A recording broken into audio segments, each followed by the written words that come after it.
Welcome to the I Love Humans podcast. I am your host, King William Thompson, aka the antisocial people person, aka the hardest working man in podcasting. And I'm back with my wonderful co-host, the world's greatest co-host, Princess G, aka Real Quick, aka Sergeant Slaughter's illegitimate daughter. Princess, how you doing? I'm doing well. How are you? I'm well. I'm all right. I'm all right. I'm You making it. look very relaxed. Got your feet up. Listen, I'm trying. I'm just trying to keep it all together, right? Like everybody I'm else, here for it. you I'm know. here for it. Just trying to keep it together. So you made your return last week, and were formerly known as I Hate Humans for some time. We put in quite a bit of work, although we weren't spewing hate. I still felt like it was necessary for us to change the name and really let the cat out of the bag, so to speak, so that people know what we're really about. Because despite what you say, despite what you might tell people on these airwaves and what you might tell me, I know that you're 5 feet of love. So so I'm not gonna let you cap to the people like you carrying the hateful energy like that when you're not. But there are people in the world who are. There are people out here in the world who do carry hateful energy. And I want to get into what that can do to a person, right? So, changing the name for the show, the inspiration behind that, I'll speak for me personally, is as we begin to grow and begin to take this more seriously, when people would ask me, "Oh, you have a podcast? What's the name of it?" And I say, "I Hate Humans." That was never a comfortable moment because it's not a reflection of how I live my life, right? I'm a world traveler. I go places, I'm around people of different cultures, different backgrounds, and everybody's not going to understand a big black dude telling them, "Yeah, I got a podcast called I Hate So Humans." when people ask me what's the name of my podcast, and I say I hate humans, I get a very different reaction. I get, oh, that makes sense. They See, understand why it's named that. you might be able to get away with it. You might when I About say, 5 feet. I'm telling you, when I say it, I can physically see like people clutching their pearls, taking a half a step back, like, oh, how am I supposed to continue with this discussion? Like, where's this gonna go now? Right. And I have to make them feel comfortable. Like, don't be alarmed. It's only entertainment. Like, I have to dress it up to make them feel comfortable. So I want to be more forward with what's real, because when we started all of this, what's happening on the internet and what's going on social media, I never took any of it seriously. Like, to me, the majority of it was entertainment. Choosing the name I Hate Humans was entertainment. But now the whole landscape of podcasting has changed to where people are looking to these platforms to really help them in their lives. So, with that being the case, I would like to make sure that the time that people spend with us reflect that. And I would like for the brand and the name to be a reflection of that also. So again, I want us to be forward about the fact that what we're doing here is we're giving love to the people in our way. It might look different for other people, but this is our way of doing it. And with that said, Princess, let's talk about um the way that carrying hateful energy, for those who do, let's talk about what that can do to the host. When people carry hateful energy, they often have that energy directed at a particular target.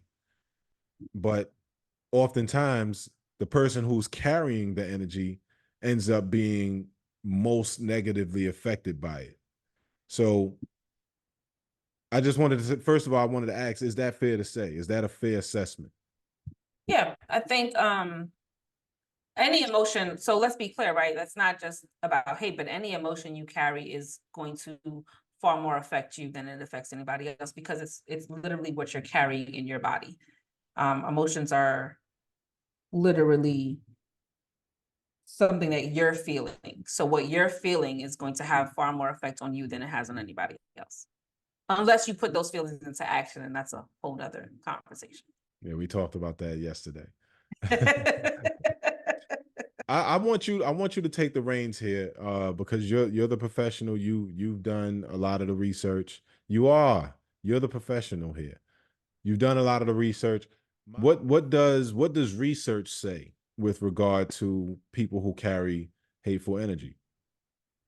So hatred can actually negatively affect your physical being, right? So I'll read, it's a medical journal, and it says hatred negatively impacts the nervous system, immune system, and endocrine system. Extreme emotions trigger the release of stress hormones in the brain. Over time, these stress hormones lead to increased inflammation throughout the body, resulting in significant health consequences. The more intense an emotion becomes, the more physically demanding it is to contain it. Holding on to hate can be exhausting. It can cause involuntary clenching of the jaw, grinding the teeth, and tensing the muscles. So what is that telling us? That physically we are hurting ourselves by carrying this negative emotion. And because as one of the things that that stuck out to me about this particular um quote is, it says it becomes physically demanding to contain it. Mm, You're physically having to hold this emotion because of how powerful it is, and not even recognizing what it's really doing to your body. Clenching your teeth, grinding your teeth, clenching your jaws, tensing your muscle. Those are all very exhausting actions. And so, and of course, these are, when they're talking about, this is like the extreme side of this, right? Like where you just literally like look at somebody or a group of people and just feel this ugh, right? So it's, take that into perspective. But regardless, the fact that any emotion can do that to you shows you how powerful it is, but how draining it is. yeah, yeah. Now, I think the interesting part about it is the fact that people might not always be aware of the fact that they're carrying that energy, and therefore Yeah. may not be aware of how it impacts them, physically and neurologically. People aren't aware of it because these are also, hate is something that is taught. You're not born hating anything or anyone, right? And so if something is instilled in you from birth, if something is instilled in you through your experiences, you're not cognizant of what's happening. It becomes very natural, which is why we have these generations, like take racism, for example, right? Like racism is taught. Nobody comes out the womb hating Black people or white people or Hispanic. Like that's not a thing, That's a right? fact. But because of our experiences, because of how we are raised and the environments that we grow up in, we are taught this emotion and not even recognizing that that's what it is, because it just becomes ingrained in us. Word. So it Word. takes work on our part to unlearn that. You know, sometimes sometimes hatred is taught, and sometimes I think it's just learned. And I know that sounds like some people might hear that and like, what's the difference, right? But what I'm saying, what I mean by that is, like, taught is just something being passed down. Learned is something that can happen just via experience. You might have an experience that's not pleasant to you, and it shapes your perception of a certain individual, or I guess in some extreme cases, an entire group. um but I think The important part about it is knowing the power of letting go of that energy, which it's making me actually think of, because when I was growing up, my hero was Malcolm X. And what was seen as like I guess I'm gonna try to use a big word. Hopefully I'm using it in the proper context. But like one of the antithesis of Malcolm X was seen as Martin Luther King. And it was because of the different philosophies they had with regard to how to deal with issues like racism. Martin Luther King's philosophy was you have to remain peaceful and just keep the love to conquer all. And Martin was like, man, fuck that shit. I'll go. Meet me at the door. I'll have my strap, right? What time has taught me is that Martin was right, because trying to return the hate that you're getting is not always going to work out. So the most powerful thing that you can actually do is to release that energy from yourself, not even burden yourself with carrying it. It's probably the most difficult thing in the world to do as a human being. But if you are able to do it, you probably can't be touched. Like, nobody's gonna be able to do nothing with. Nobody's gonna be able to stop you from doing anything in life. That just hit me just now as we were talking about this. But in the journal, didn't it refer to the effectiveness of forgiveness when it comes Oh, to I think it alluded to it. It doesn't blatantly say that, but are we talking about how we kind of unlearn hate? not having contact with the target Right, of that's how you unlearn. So yeah, same vein. So let me explain what we're talking about here. Not interacting with with the target of that emotion amplifies the emotion, right? So not having contact with the target of your hate only amplifies your hate, and it's because you are stuck with your present thoughts about this target. Through interaction, your thoughts can change. So the reason that you hate this person, you might start to change how you feel about it, because your interaction with that person is going to show you something different. So I think why this is important in the context of what we're talking about today is because a lot of the times especially when you're talking about hate on a group level, when you're talking about racism or sexism or any of those other isms that lend to this idea that you hate this group of people, right?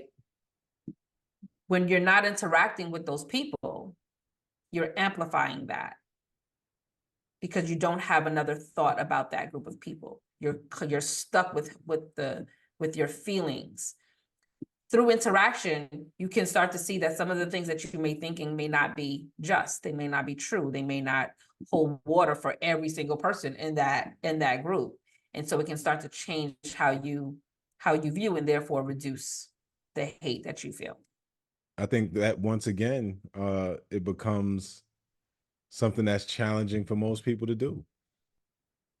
Like, cause you have to be open to having your mind changed.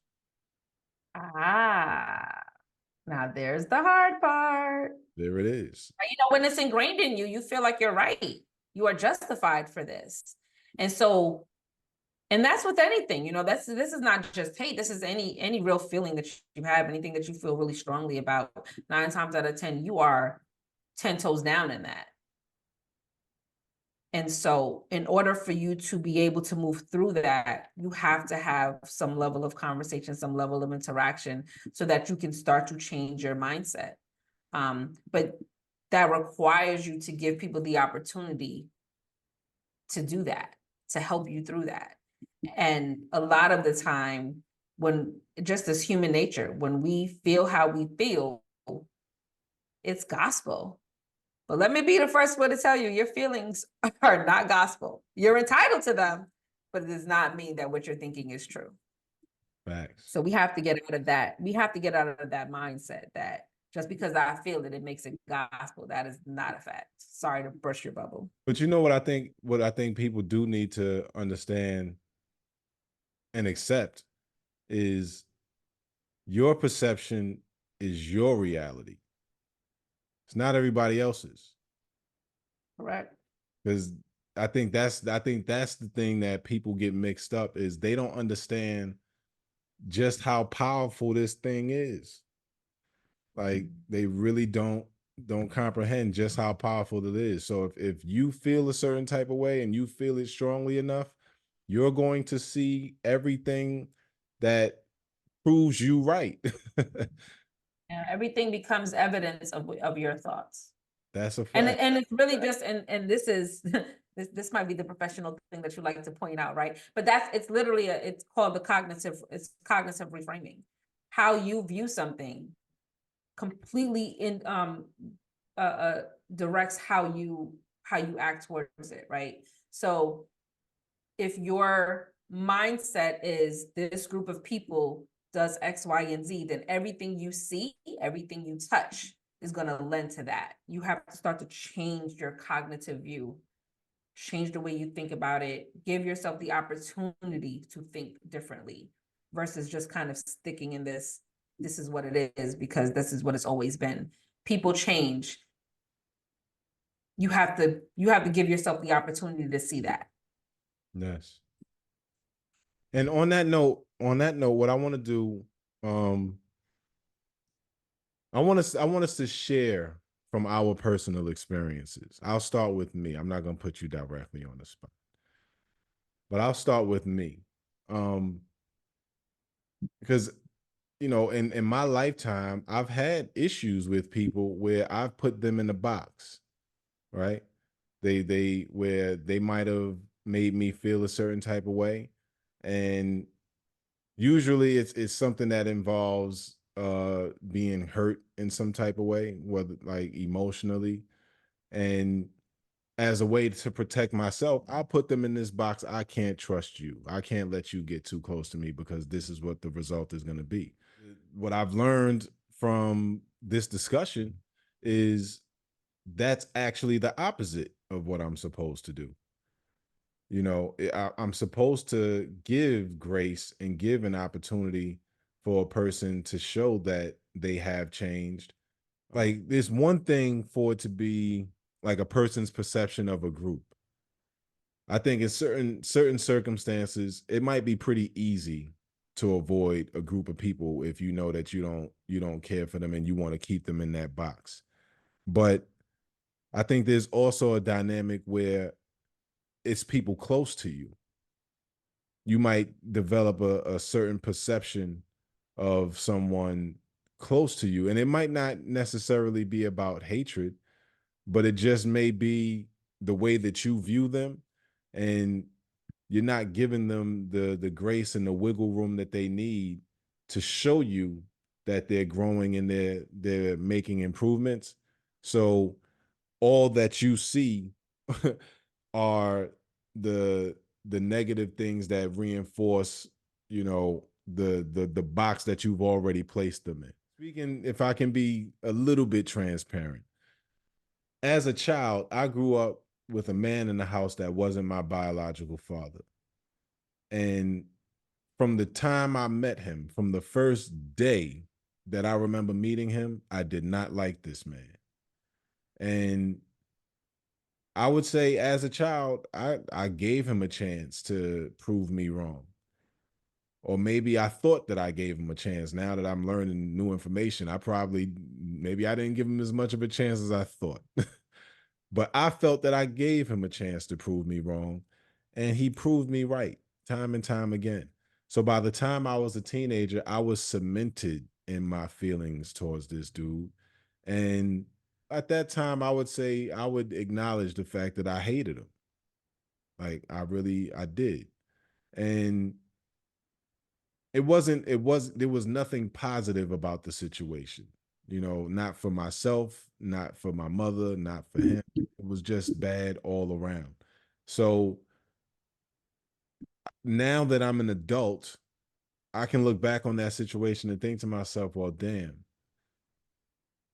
maybe I'm the reason why things didn't change. Maybe he did change, but I was past the point of even engaging in a discussion or giving him an opportunity to show it. So up until the day he passed, it was the same thing, and I wouldn't be surprised, especially in that type of a dynamic, you know, that's like they made a movie about it. It's called Baby Boy if you haven't seen it. And in the movie, they had they had a moment like Ving Rhames and Tyrese's character. They had that moment where he was able to see, okay, this guy's not as bad as I thought he was, right? But I think in real life, in that type of a dynamic, oftentimes it never gets to that point. And I know for me as a child, I didn't feel like it was my responsibility to carry any of those relationships beyond what my perception was. But again, as an adult now, I can acknowledge that, well, damn, I could have said, well, let me make a different decision and let's give some grace here, So it might not be a realistic ask of a teenager or a preteen, but I think it still goes to show how we can apply some of these principles in our real lives so that we can get healthier results in our relationships, because carrying that type of energy, it doesn't facilitate good or healthy relationships, whether it's on an individual level or on a group level. So I can probably share 1,000 other examples, but I won't. Maybe I'll save that for another day. I'm not gonna let the people into all of my dirty laundry just yet. My perspective is a little different. Like I said, like I started the show saying that, when I tell people that the name of the show was I Hate Humans, the response I got was like, yeah, that makes sense for you. Um, and I want to make it clear what that means for me as a person. It's, as you said, I'm 5 feet of love. You capping, yeah, you straight up I'm capping. capping, right? I am. My hate is superficial. That's a fact, Yeah, right? my shit And was real. well, what it is that it's not even that I don't carry the feeling. I think the distinction is that I have the ability to feel something but do something else. My actions don't support my feelings, and that's because as a person, especially the field that I'm in, and the studies that I like, the things that I've studied and gone through, I've always recognized that you have to put out good.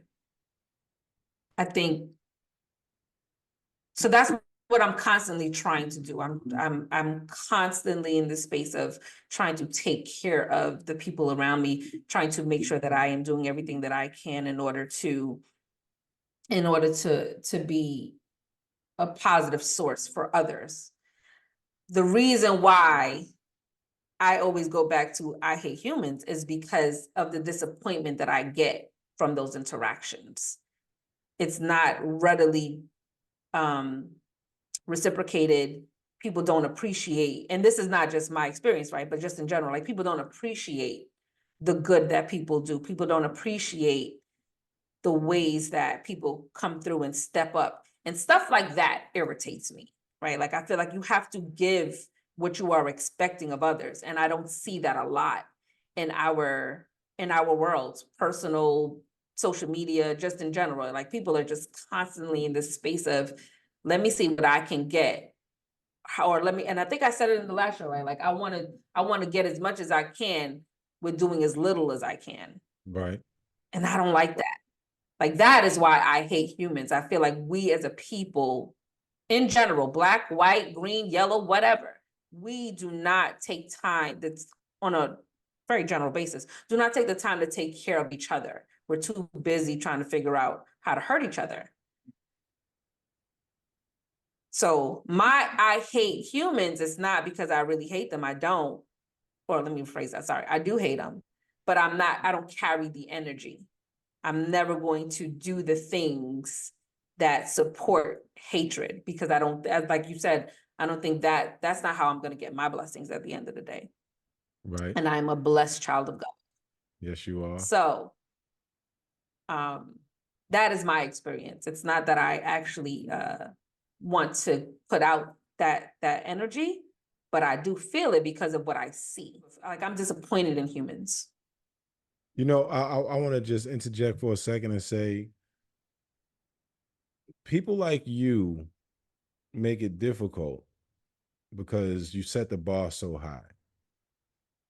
The way that you pour into people and the way you come through for people. Like there's some people who I believe are born to be of service to others. And I believe it's also your responsibility to figure out the balance because you can't just always be of service to others and not be of service to yourself because then you won't be able to be of service to anybody, you know. But I just don't think is realistic for people like you, people like my wife. You guys are never, well, let me not say never. That sounds way too pessimistic. And I'm an optimist. But Or it's are you now? difficult. It's it's difficult for you guys to get back all that you give because you give so much. And most people most people are just trying to figure their shit out. Like they don't even have it to give. But that's the thing. It's not about me getting it back. And that's why I made it very clear to say this is not about, like, I get what I need. I'm cool. I'm not tripping. I'm literally talking about how people treat each other. This is not about me. Okay. This is how we're constantly seeing people treat each other, how we treat our families, how we, we have people that will do more for a stranger in the street than the person sitting right next to them. Right. You know what I'm saying? Like by human nature, we are not nice people. And it's because I think by nature we are selfish, right? Like naturally the thought becomes, what do I need in this moment? And I think that's okay, right? Like at some point we got to think about that. The distinction for me is, when is it that you can come outside of yourself to help someone else? Or how is it that it's just so impossible that your need is so great that you don't even care that your actions are hurting someone else? There's a line in a movie,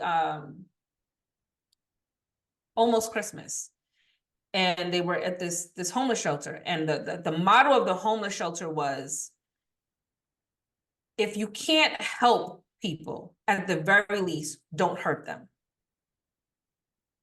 Right. And we're constantly doing things to hurt people with no thought. Like nobody cares because it doesn't serve us in those moments. Those are the things that bother me about us as humans, is that there's never a thought to your fellow man. There's always this is what I got to do for me in this moment. This is what I need. F the world, don't ask me for shit. We can't live like that because at some point we all need to be poured into at some point. Right. We are by nature, we're just takers. Everybody just wants what they want with no regard for anyone else. Well, I read once that we're all born narcissists and then we're taught not to be. Because when you think about it, a baby has no regard for what anybody needs except for itself. And it's up to the environment and the village around that baby to teach it how to be communal, teach it how to be a contributing member of the community, and teaching it what that looks like, right? Um, but if you don't come from an environment where you're learning those things, then you're likely to become an adult who doesn't know how to do it. It doesn't mean that you can't learn it. You can always learn, but it just means that you're going to be a reflection of what you did or did not get from the time that you were a baby. So it might not even be the individual's fault necessarily. Um, they just have to come So, across the information so that they can be aware of, what they need to yeah, improve on. I get that. And I think you're absolutely right. And this is even what I was talking about in the beginning of this conversation, right? Like these things are taught. It becomes your job to unlearn it. But it's hard to know what you don't know, right? Like, so if you don't even know that what you're doing is incorrect or is a problem, great, whatever. But I do think that on a very superficial basis, like when you're hurting someone. Mm. And that's why I said and that's why I brought up that motto, because even if you can't um directly help someone, like you can't, when you're hurting someone, you cannot hurt someone. Right. And I think that's the fine line. It's not just about, because everybody can't do everything for everybody. I'm cool with that. But we at the very least Don't cannot hurt. do things to hurt people. Right. And we don't care about that. So yeah, I think you're right. A lot of this is definitely learned and taught and all that great stuff. But when you're doing wrong. Like we know the basics right from wrong. And not that is, not that there are people that don't, but the usually people that don't know right from wrong, there's a mental health issue involved. We got a lot of You, people with mental health issues. that's a fact. That's a fact. But for those of us that don't have it, we got to do better. I have issues with humans, but the goal for me and the goal for us is to love them through it. We got to love each other through the issues. But with that in mind, what I want to ask you, Princess, I'll give my answer, but I want to ask you, what is love?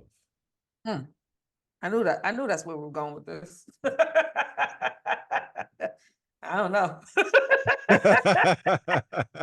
I told you how I feel. I hate them all. I don't know. What is it to you? Because you exhibit it, so you embody it already. Um, how would you define it? Yeah, I think so. Let's start, and I'm gonna try, because I think this is a truly broad question, right? So I'm gonna do my best to taper this as much as possible for the purposes of our time. Um, there are many different types of love, right? I think that it all boils down to the ability to say love is the ability to care. Yes. Um, and to show grace, to show mercy, I to would say love is understanding. Love is patience. Love is kind. Love is it's a lot of things. It's sharing, is trusting, is honesty, vulnerability, sacrifice, effort, optimism, joy, and pain. Like love is a lot of things. I don't think it's I think it's a for the lot. record, can you see how everything you said is not the opposite of hate? Pain damn sure ain't. Um, I agree with all of that. I don't think it has to be all of those things for it to be love, though. And I'm just speaking from my personal experience. I think because I consider my relationship with love to be a complicated one. And Definitely that's agree with why that. that's why I added pain on at the end of it, because love is all of these great things. Like Love is the ability to unconditionally care. mm. So if you stop giving a fuck, it probably wasn't love. I like that. I wanted to spend a moment talking about what love is. Um, just because I'm not gonna just leave the floor to hate. And I want people to think about that. Like, what is love? Because that's what love is to me. Yours looks different. We all look different, but I think it's important for you to recognize what it is so that you can start to spew that Yes, instead of you may already be spewing, which is in my case. capping, capping. I'm not capping. I just explained it to you. I hate people because they don't act right, but it's not going to be what I do. I have the distinct ability to do something different because I recognize that my actions are very important and not my feelings. My feelings are not gospel. I know that. I want you to maintain that for all of your days, for your Mm, benefit and for the benefit of everybody else too. we'll see. Maintain that, please. But I want to thank everybody that is in our community, in the I Love Humans community. Thank you for all of the subscribers. Leave us a comment in this video. Let us know what your relationship is with love. Let us know if you've harbored feelings of hatred and how it worked out for you. If you found any of this information helpful, that is a blessing. If we get one person to drop a comment and say that they found this information helpful, this episode is a win. So before we get out of here, or as we get out of here, I want you to know you should love yourself so we can love you too, God damn it. King William Thompson, Princess G, I Love Humans podcast, signing off.